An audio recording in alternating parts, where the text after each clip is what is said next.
At a neighborhood cookout, my grandmother announced loudly, "Your car loan's cleared now. 12 grand's a hefty sum, but you're worth every penny." I froze. "Grandma," I said, "I don't own a car." The chatter at the table hushed. Just then, my sister strolled in, jingling a shiny new key fob. I stayed silent. 2 hours later, I checked my banking app and saw the truth. Then, Grandma pulled a folder from her bag and slid it across the table without meeting anyone's eyes. At 2 a.m., my phone buzzed relentlessly with texts from every relative. It was meant to be a laid-back afternoon. Grilled burgers, iced tea, folding chairs scattered on a lawn still fragrant with fresh mulch. A simple barbecue, nothing extravagant, the kind where you bring a soda and leave with bug bites and a sunburned neck. I wasn't expecting a scene. I showed up to be there, maybe flip a burger, chat with the kids, and blend into the background like always. I wasn't aiming to stir things up, just to be present. Then Grandma spoke, boldly, joyfully, like she was raising a glass in celebration. "Your car loan's cleared now. 12 grand's a hefty sum, but you're worth every penny." The laughter around the table didn't fade. It stalled. I blinked. "Grandma, I don't own a car." Quiet. She looked puzzled, then darted her eyes to her left, a fleeting spark of unease. Right then, my sister walked in, waving a new key fob like she'd hit the jackpot.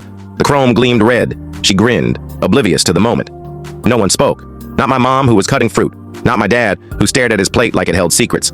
Not even my cousin Brian, who always had a quip for everything. Everyone just shifted. That's when I knew. It wasn't a mistake. I wasn't supposed to find out. I wasn't supposed to question.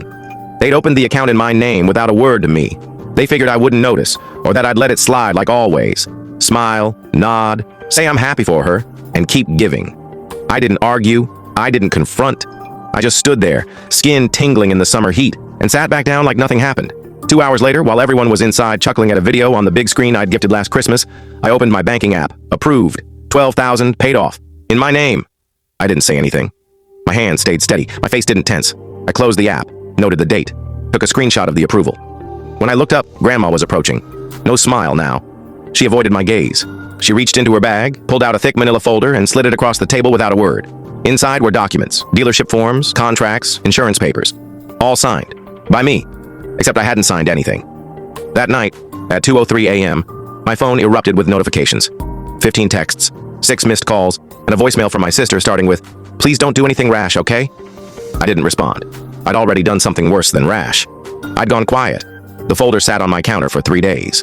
Untouched. At first, I left it there like some ominous artifact, challenging me to revisit it. On the third night, sleepless, I opened it again. That's when the pattern emerged. It wasn't just the car. It was the utility bill from last fall, the one my mom called a system error when I noticed a double charge. It was the extra streaming account my dad didn't realize I was still covering even after I deleted their profiles. It was the $500 deposit for my sister's kid's school, just temporary, except they never repaid it, never mentioned it. Want to hear the full story? Just tap the link below and enjoy the rest.